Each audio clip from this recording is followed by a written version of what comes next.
کبھی آ جانی چاہیے. اونچا کیا نظر سبحان اللہ. اس پہ ایک فرمان غوث اعظم کا بھی آنا چاہیے کہ نہیں آنا چاہیے. افضل سے کہہ طرف سبحان اللہ. شان دیکھی آپ نے, مرتبہ دیکھا ہے. حضرت حسن بصری فرماتے قسم اٹھا کے واللہ لنزلت خلافت ابی بکر من السماء. امام حسن بصری کہتے ہیں خدا کی قسم ہے ابو بکر کی خلافت تو وہ ہے جو آسمانوں سے آئی ہے. خلافت ابو بکر آسمانوں سے آئی ہے. اسی سے ریلیٹڈ یہ کنیت الطالبین ہے, غوث اعظم کی کتاب ہے. توجہ کرنا ذرا, اس پہ بھی ایک باریک نقطہ جو ہے وہ لکھا ہوا ہے. وہ کیا ہے؟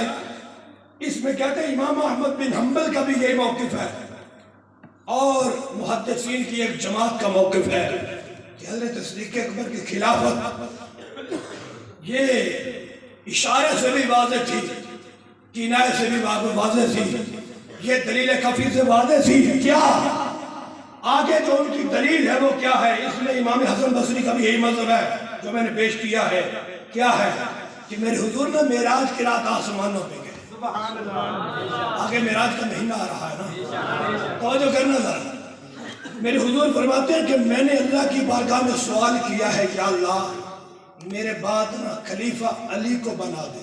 غور کرنا ذرا, میں نے اللہ کی بارگاہ میں عرض کیا ہے یا اللہ میرے بعد خلیفہ علی کو بنا دے.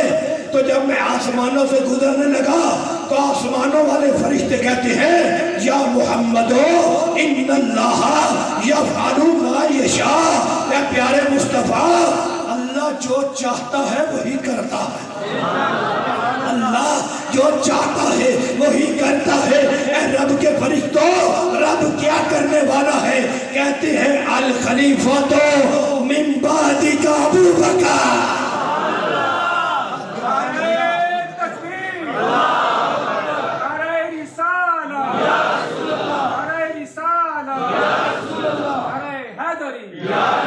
آپ کے بعد خلیفہ حضرت ابو بکر ہو. سبحان اللہ. اونچی کیا ذرا سبحان اللہ. توجہ کرو بھائی, شان ان کی بیان ان کا مقام ان کا. میرے حضور فرماتے ایک دن میرے پاس حضرت جبریل آئے ہیں. اتنی آہستہ تو نہیں نہ آئے, بس کہہ ذرا سبحان اللہ. حضرت جبریل آئے ہیں